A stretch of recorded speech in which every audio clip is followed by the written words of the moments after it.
She said it was mandatory. 10 days. Out of state. With her work husband. I didn't argue. On day 6, a mutual friend sent me a screenshot. One photo. That's all it took. It came through while I was standing in my garage, the old fridge rattling behind me like it always does when the compressor kicks on. I'd gone out there for a beer. Didn't even open it. Just stood there staring at my phone. String lights. Sand underfoot. A drink sweating on the table. Her laughing. Not a conference room. Not a hotel ballroom. A beach bar. And his hand, low on her back. Not friendly. Not accidental. Placed. I zoomed in. Then out. Then back in again, like maybe the pixels would rearrange themselves into something harmless if I looked long enough. They didn't. The timestamp said 2 hours ago. 2 hours. That morning she texted me. Back-to-back meetings. Might crash early tonight. Little tired face emoji. I remember noticing that emoji because she doesn't usually use that one. Or maybe she does, and I just hadn't paid attention before. Could be that. The garage smelled like motor oil and damp cardboard. My truck keys were on the workbench next to a half-used roll of painter's tape. Everything in that room was solid. Predictable. The phone in my hand wasn't. I didn't throw it. Didn't swear. Didn't pace. I just leaned back against the freezer and felt the cold through my t-shirt. My name's Mickle. Folks online call me Uncle Mickle. I'm in my mid-40s now. Was a little younger when this happened. I've always been the steady one. The calm one. I build things for a living. Decks. Kitchens. Additions. I don't scare easy. But I stood there that night longer than I care to admit. The friend who sent the photo didn't say much. Just, hey man, thought you should see this. No smiley face. No explanation. That's when you know it's not casual. I walked back into the kitchen and set the phone on the counter like it might burn through the granite. The house was quiet in that hollow way it gets when someone's been gone a few days. No hairdryer noise. No cabinet doors. No her. Just the clock over the stove. Tick, tick, tick. I opened our text thread and scrolled up. Her messages were short, polite, efficient. Long day. Exhausted. Miss you. I'd sent a picture of the dog, sleeping on her side of the couch. She hearted it. That was it. I tried to rewind the week in my head. She left Tuesday morning. Or was it Wednesday? No. Tuesday. Trash had just been picked up. I remember dragging the bins back up the driveway after she pulled out. Day 6 would have been Sunday. Beach bars on Sunday nights during mandatory strategy summits. Right. I zoomed in again. His profile was half-cropped, but I knew it. Tall guy. Clean haircut. That relaxed lean men use when they're comfortable somewhere. Too comfortable. I told myself maybe it was a team outing. Maybe other co-workers were just outside the frame. Maybe. But that hand. I set the phone down again and rubbed my face. I remember the porch light flickering through the kitchen window. It does that sometimes when the bulb's about to go. I'd meant to replace it. Didn't. Instead, I picked the phone back up, hovered over her name, closed it. Because once you make that call, things move. Words get said that don't go back in. And I wasn't ready for that yet. Not until I knew what I was looking at, or what I was losing. So I made one phone call. Just not to her. Not yet. Before that photo, things felt ordinary. Not exciting. Not dramatic. Just lived in. We'd been married 11 years. No, 12.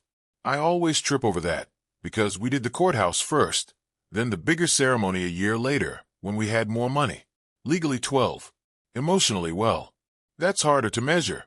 Our house sat at the end of a quiet street, where delivery trucks drove too fast, and kids left bikes tipped over on lawns. The hardwood floors and the hallway dipped slightly near the bathroom, because the previous owner never leveled the subfloor. I kept meaning to fix it. Never did. Saturday mornings were ours. Coffee on the porch. She liked too much creamer. I liked mine black. The dog would circle twice before settling under her chair. She'd talk about work, campaign deadlines, client presentations, who forgot to attach the right file in an email chain. That's when I first heard the phrase, work husband. She said it casually, like it was common language. Oh, that's just my work husband, Mark. No, that's not his name. I won't use his real one. Doesn't matter. The label stuck more than the name ever did. At first, it sounded harmless. Office culture joke. Someone you partner with on projects. Someone who grabs your coffee if you're stuck in a meeting.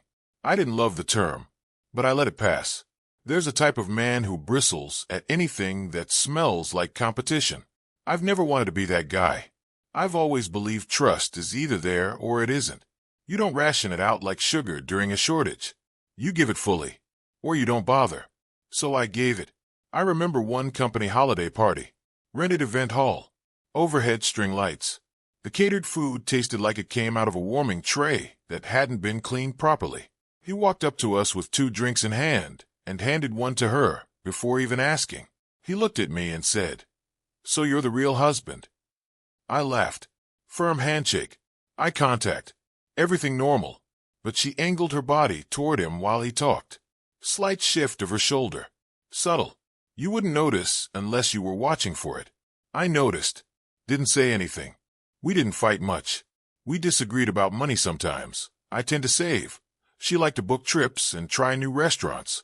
But it never turned ugly. No shouting matches. No cold wars that lasted weeks.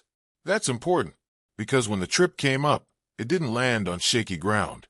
It landed on what felt like solid concrete. She mentioned it over dinner one night.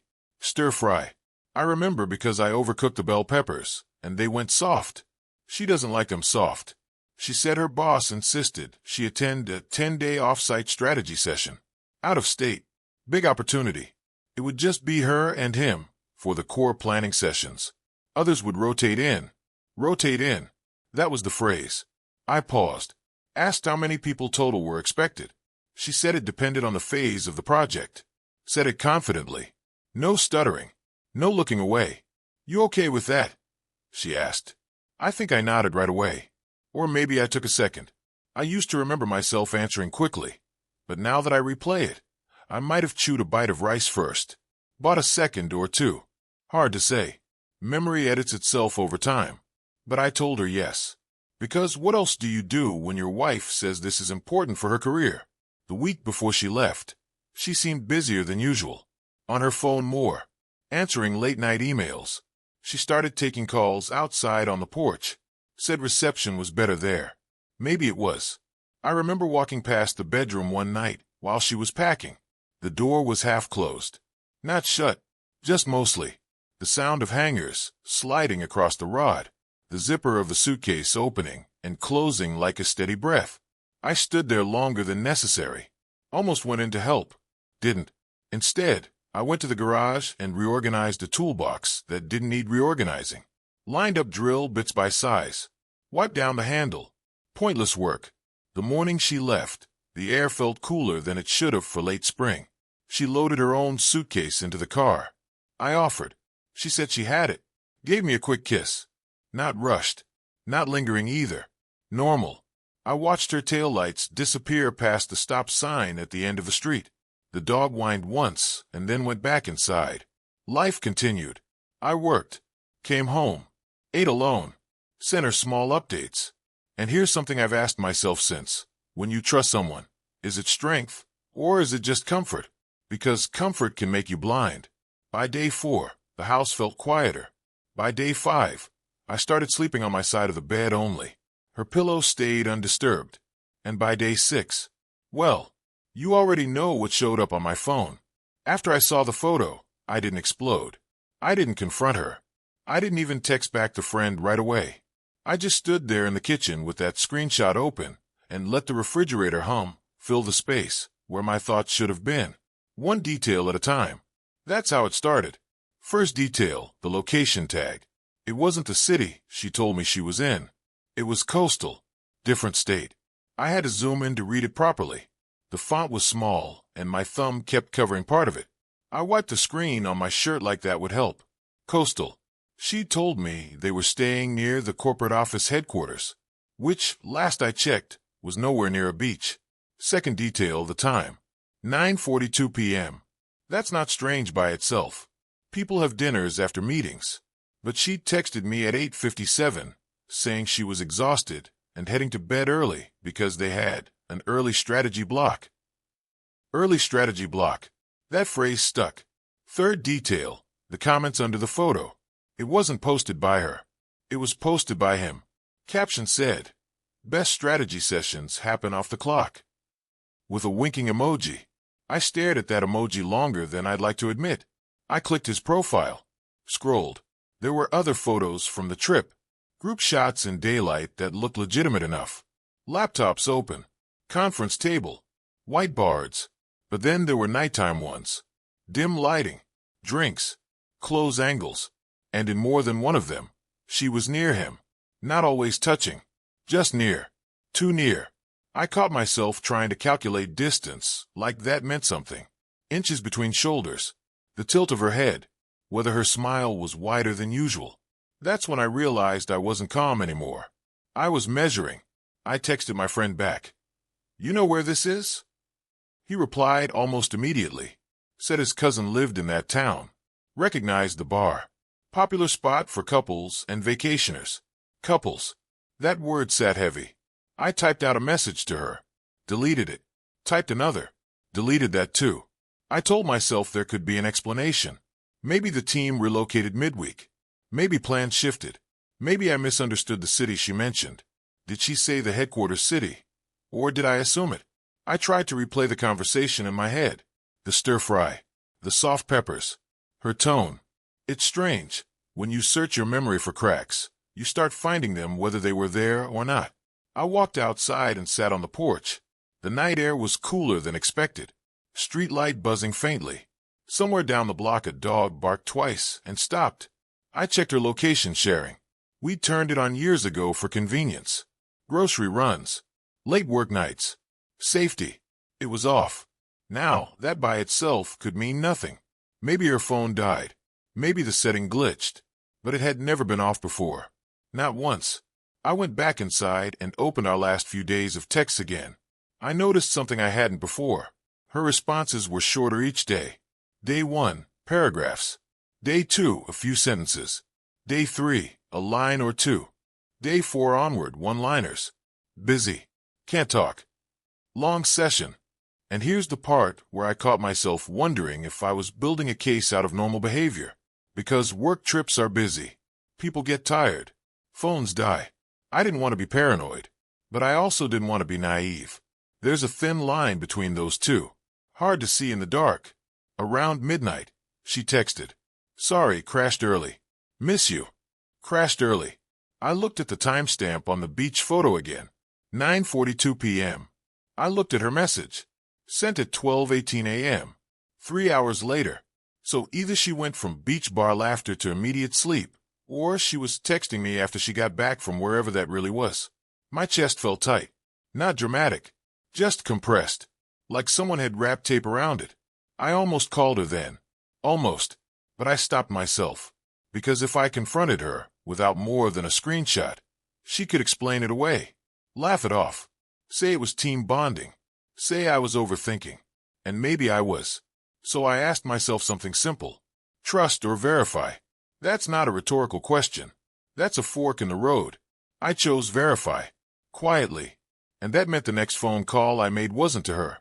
It was to someone who could tell me exactly where that beach bar was, and whether it had conference rooms attached. It didn't. The bar didn't have conference rooms. I already knew that before he finished telling me. My buddy's cousin picked up on the second ring. I kept it casual. Asked if he knew the place. He laughed and said it was where honeymooners went when they didn't want to drive into the city. Said it was known for sunset photos and strong drinks, not PowerPoint slides. I thanked him. Hung up. Stood there in the kitchen again. Phone still warm in my hand. The porch light outside flickered once and steadied.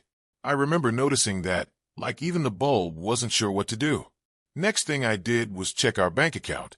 I didn't rush. Logged in slow. Typed the password wrong the first time, because my hands felt stiff. There were charges. Not outrageous. Not thousands of dollars. But there were restaurant transactions that didn't line up with hotel dining. Boutique coffee shops. A boat rental company. Boat rental. I stared at that one for a while. Maybe it was a corporate team building thing. Maybe they all went out together. I clicked the charge details. 2-person rate. 2. I leaned back in the chair and let it roll around in my head. Maybe she used the company card for official expenses and ours for personal. That could be normal.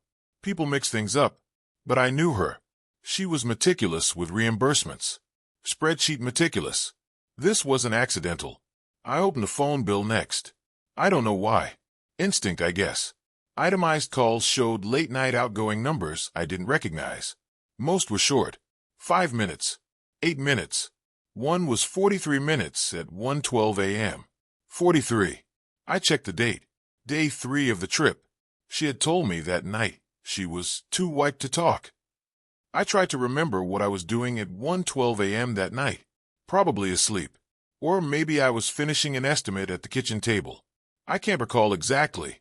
It's blurry. But I remember the house being quiet. She hadn't called me. I didn't confront her yet. That's important. I didn't storm off into some impulsive move. I kept looking. Next morning, I called the hotel she said she was staying at. Not to accuse. Just to confirm. I asked if a corporate booking under her company name was checked in. The front desk clerk was polite but firm. They couldn't give out guest information. Fair enough. So I asked a different question. I asked if their property had beach access. Long pause. They were located inland. About an hour from the coast. An hour. That's when something in me stopped trying to excuse things. Not exploded. Not shattered. Just stopped negotiating with reality. I pulled up his social media again. Scrolled further back. Found another post from 2 days earlier. Different angle. Same bar. Same string lights. Her reflection faint in a window behind him. Reflection. I zoomed in until the image blurred. There she was, leaning into him, while someone else snapped a shot. I sat there so long my coffee went cold. I hadn't even realized I'd poured one. Steam was gone. Surface flat and dark. Then came the message that changed the temperature in the room. Another friend. Different one. Man, are you out there too? I replied. What do you mean? He sent a screenshot from a private Instagram story. I wasn't on it, but apparently he was. Short video clip. Her voice in the background. Laughing. Saying, 10 days away from reality. 10 days away from reality. I replayed that audio 3 times. Maybe she meant work reality. Maybe she meant stress. But she didn't sound stressed. She sounded loose. Free. And the camera panned just enough to show his hand brushing her thigh. Not a mistake. Not accidental contact in a crowded room. Intentional. Slow. I turned the volume down. The refrigerator hummed again. The clock ticked. Somewhere a car drove past the house. Bass thumping from its speakers. Normal neighborhood noise. My life didn't look broken. But it was. I checked her location sharing again. Still off. I checked her company's public event page. No mention of a 10-day offsite. No press releases. No tag venue photos. Just silence. I went upstairs and sat on the edge of our bed. Her pillow still held the faint scent of her shampoo. Lavender. I pressed my palm into it like I could feel something solid there. Nothing. Here's the lowest point. And I didn't recognize it as that in the moment. I picked up our wedding photo from the dresser. Looked at the version of us, smiling into a camera we trusted. And I realized I was the only one still standing inside that picture. The room felt smaller. Air heavier. I didn't cry. I didn't yell. I just sat there with proof layered on proof. And understood that whatever that trip was, it wasn't business. I didn't sleep that night. Not really. I lay on my side of the bed and watched the ceiling fan spin slow circles in the dark. It had a faint wobble to it I'd always meant to tighten. Every third rotation it made a soft clicking sound. Click, click, click. I counted them for a while. Lost track somewhere past 50. Around 3 a.m., I got up and went downstairs. The kitchen tile felt cold under my feet. I poured a glass of water and didn't drink it. Just held it. By then, I wasn't asking if something was wrong. I was asking what I was going to do about it. There's a difference. I opened my laptop at the dining table. The wood had a scratch near the edge from when we dragged a toolbox across it during a small renovation. I ran my thumb over that scratch without thinking. Then I started organizing. Not emotionally. Logistically. I downloaded the screenshots. Saved the videos my friend forwarded. Printed the bank statements. Highlighted the boat rental charge. The late-night call. I made a folder. Not because I wanted revenge, because I wanted clarity. If this turned into a conversation, I didn't want it to turn into a debate about memory. I wanted facts on the table. Clean. Undeniable. Around 5 a.m., I stepped outside. The sky was that gray-blue color right before sunrise. A neighbor's sprinkler clicked on across the street. The air smelled like wet pavement. I asked myself something simple. Do I call her now and blow this open while she's still there? Or do I wait until she comes home and look her in the eye? I thought about calling. For a few seconds, I pictured her phone lighting up on that beach bar table, her glancing at the screen, his seeing my name. But then what? She could lie. Say it was harmless. Cry. Hang up. Delete everything before she landed back home. No. I wanted her to walk back into this house thinking she'd managed it clean. That's when the shift happened in me. Not rage. Control. I called a lawyer that morning. Not because I was filing immediately. I needed information. Options. I asked about property division. About what counted as marital assets. About whether proof of infidelity changed anything in this state. It didn't much. But it mattered to me. The lawyer asked if I was certain. I said I had evidence. He said to gather everything and not confront her until I had a plan. That word stuck. Plan. I went to work that day like normal. Measured out framing for a kitchen remodel. Talked to a client about backsplash tile. My hands moved on autopilot. I think I cut one board too short. Had to redo it. Or maybe that was the next day. The timeline blurs a little there. But I remember the sawdust in the air. The smell of fresh-cut pine. It grounded me. By afternoon, I decided something else. I wasn't going to scream. I wasn't going to beg. And I wasn't going to compete. I changed the passwords on the joint streaming accounts first. That sounds petty, I know. But it was practical. Then I separated our bank access. Moved half the savings into an account under just my name. Not hidden. Documented. Legal advice said that was fine. I canceled the credit card linked to our checking and ordered a replacement in my name only. Small steps. Quiet ones. Then I called her. First time since the photo. She answered on the fourth ring. Background noise. Music. Laughter. I asked how the meetings were going. She said they were intense but productive. Her voice sounded relaxed. Too relaxed. I almost told her then. The words sat at the back of my throat like gravel. But I swallowed them. Instead, I said, "When do you fly back?" "Tuesday afternoon," she replied. 3 more days. After we hung up, I stood in the living room and looked around. The couch. The photos on the wall. The dent in the drywall from when we moved the dresser too fast. This was my house too. Maybe more mine than I'd realized. Here's something I still think about when trust is broken. Is the right move confrontation or preservation? I chose preservation. Some people would have packed her things, changed the locks, sent a dramatic message. I didn't. I cleaned, vacuumed the carpets, washed the sheets, organized the paperwork into a neat stack on the dining table. I wasn't preparing for a fight. I was preparing for an ending. And I knew when she walked through that door, I needed to be steady enough to say what mattered without losing myself in the noise. Tell me something. If you knew the truth before the other person knew you knew, would you wait? Or would you strike first? Tuesday came slow. I didn't go to work. Told the crew I had paperwork to handle. That wasn't a lie. Her flight landed at 3:18 p.m. I know because I checked it twice. Maybe 3 times. Actually, no. 4. I refreshed the airline page more than I want to admit. By 4:07, her car pulled into the driveway. I was sitting at the dining table. Folder in front of me. Bank statements stacked. Screenshots printed. Phone face down. The engine shut off. Silence. Then the trunk popped. I heard the suitcase wheels rolling over the concrete. That uneven rhythm when they hit the cracks in the driveway. She opened the door with her usual, "Hey, I'm home." Like nothing. She stepped inside, sunglasses still on her head. Suntanned. Relaxed shoulders. She set the suitcase near the stairs and walked toward me.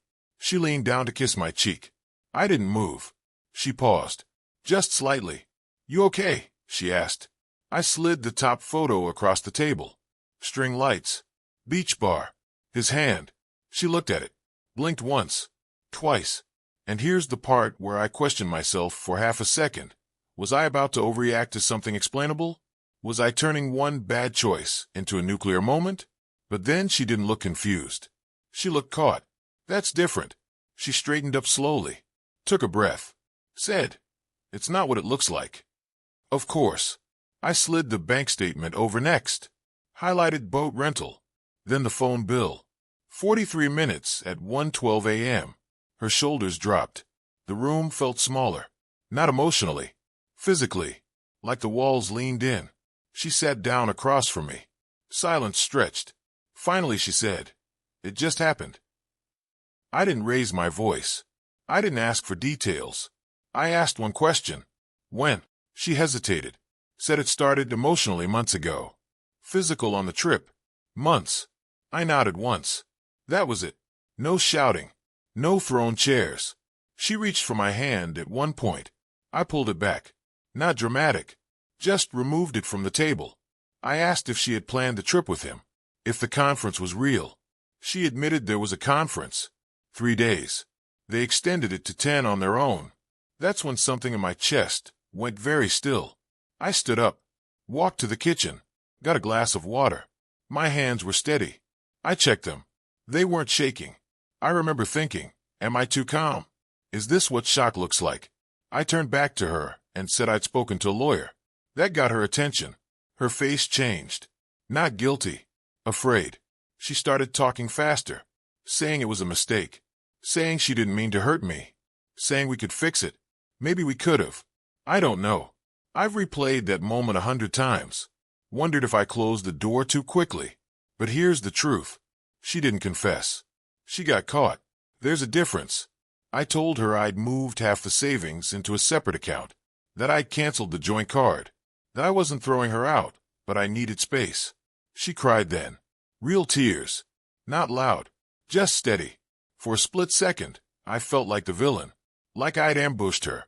Like maybe I should have confronted her while she was away, instead of letting her walk into this.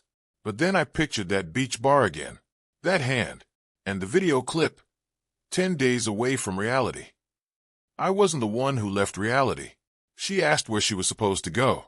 I said the guest room. For now. Short sentences. Clear lines. No yelling. She carried her suitcase upstairs. The wheels thumped against each stair edge. I sat back down at the table and stared at the scratch in the wood again. It looked deeper than I remembered. That night, we slept under the same roof. Different rooms. The house felt unfamiliar. Not broken. Just rearranged. And I lay there in the dark, thinking something I hadn't considered before. When someone betrays you quietly, is leaving loudly strength? Or just noise? The first morning after she got back, the house sounded different. Not louder. Not quieter either. Just careful. Cabinet doors closed softer. Footsteps slower in the hallway. The coffee machine beeped, and neither of us moved right away. I was already up when she came downstairs. I'd slept maybe 3 hours. Or 2. Hard to tell. I remember watching the digital clock flip from 2:59 to 3 o'clock and thinking that felt symbolic somehow. Probably wasn't. She stood at the edge of the kitchen, like a guest waiting to be invited in. Morning, she said. I nodded. No anger in my voice. No warmth either. Just air moving through my throat. We talked logistics. That's what it turned into. She admitted more details over the next couple days. Not because I demanded them. Because silence makes people uncomfortable. And when you don't fill it with shouting, they start filling it themselves. It had started with late-night texting at work, complaints about deadlines, shared jokes, inside references, then lunches, then drinks after presentations. She said she felt seen. That word again. Seen. I didn't ask what I'd failed to see. Maybe I should have. I don't know. I kept going to work, kept measuring cabinets and installing trim. The guys on my crew noticed I was quieter. One of them asked if I was sick. I said no. Just tired. Which was true. We met with a counselor once. Maybe twice. The sessions blur together. Beige office. Tissue box on a glass table. Soft lighting meant to feel neutral. She cried a lot in those rooms. I didn't. Not because I didn't feel it. Because I process slow. Always have. When my father passed, It took me months before it hit fully. I remember thinking I was handling it well, until one day at a hardware store I saw his favorite brand of gloves and had to sit down on a stack of mulch bags. Grief works strange. This felt similar, but sharper. We talked about rebuilding trust, about transparency, about location sharing turned back on, about passwords exchanged. She offered to quit her job. That surprised me. For a moment, I wondered if I'd misjudged everything. If this really had been a spiral she didn't see coming. But then I'd remember something small, like the way she'd said, 10 days away from reality. That wasn't panic. That was permission. After about 3 weeks, I moved into the guest room. Not out of anger, out of clarity. The bed in there was firmer. The window faced the street instead of the backyard. I could hear early commuters drive past around 6 a.m. It grounded me. One night, I think it was week 4, she asked if I'd already decided. I told her I was deciding every day. That's the truth. Divorce isn't one signature. It's a series of mornings where you wake up and ask yourself if you can live with what happened. Some days I thought maybe I could. Other days, I'd open the bank app and see that boat rental charge still sitting in the history, and something inside me would shut off again. I filed 2 months later. Not in a rush. Not dragged out forever either. We split things evenly. Sold the house. Watching strangers walk through it during open houses felt strange. They complimented the hardwood floors. Didn't notice the dip near the bathroom. Of course they didn't. That was our detail. The divorce wasn't explosive. Paperwork. Meetings. Quiet signatures. She moved into an apartment downtown. I rented a smaller place closer to my job sites. No dramatic courtroom speeches. Just an ending. Here's something I still turn over sometimes. If she had confessed before I found out, would I have stayed? I honestly don't know. Because betrayal changes the air in a room. Even if you forgive, you breathe differently. I don't hate her. That surprises people when I say it. What I feel is more like distance. Like looking at a house you used to live in from across the street. You remember the layout. You remember where the light switches are. But it's not yours anymore. Would I act differently now? Maybe I would have confronted her sooner. Trusted my unease when the trip first came up. Asked harder questions. Or maybe not. Maybe the only real choice I had was how I carried myself once the truth showed up. And that part, I don't regret. It's been a few years now. I'm in a different house. Smaller place. 2 bedrooms. The floors don't creak the same way. The kitchen window faces west, so the light hits the sink in the evenings instead of the mornings. Took me a while to stop reaching for things where they used to be. Funny how muscle memory outlives marriage. I still run my contracting business. Still smell like sawdust most days. Still drink my coffee black. Some habits don't shift just because your life does. People ask if I'm dating. Sometimes. Nothing serious yet. I move slower now. Ask more direct questions. Pay attention to small inconsistencies.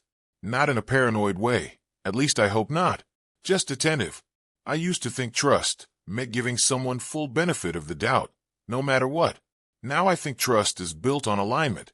Words lining up with behavior. Tone matching action. Location matching story. Simple things. I don't check phones. I don't interrogate. But I also don't ignore that tight feeling in my chest anymore. That quiet signal that something's off. I used to override it because I didn't want to seem insecure. There's a difference between insecurity and intuition. Took me 40-something years to learn that. I saw her once about a year after everything finalized. Grocery store. Frozen foods aisle. She looked normal. Maybe a little older around the eyes.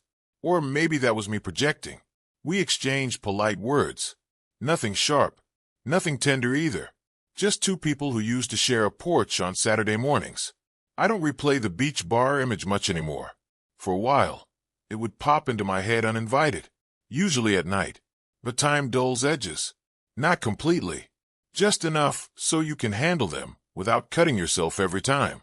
If I misremember one thing about that night in the garage, and I probably do, it's the exact sound the refrigerator made. In my head, it was louder, more dramatic, but it was probably the same old rattle it's always had. Memory adjusts volume, but the lesson doesn't fade. Here's what I know now. When someone says they need time away from reality, Pay attention to what they consider reality. Because for me, reality was the mortgage, the dog, the soft peppers at dinner, the dip in the hallway floor I never fixed. For her, maybe reality felt different. And that's the part that matters. You can survive betrayal. I did. You can rebuild. I have. But you can't force someone to value the same version of reality you're working to protect. So let me ask you something. If loyalty only exists when it's convenient, is it really loyalty? I don't have a perfect answer. I just know this. The night I saw that photo, I had two choices. React with noise, or respond with steadiness. I chose steady. Not because I'm stronger than anyone else.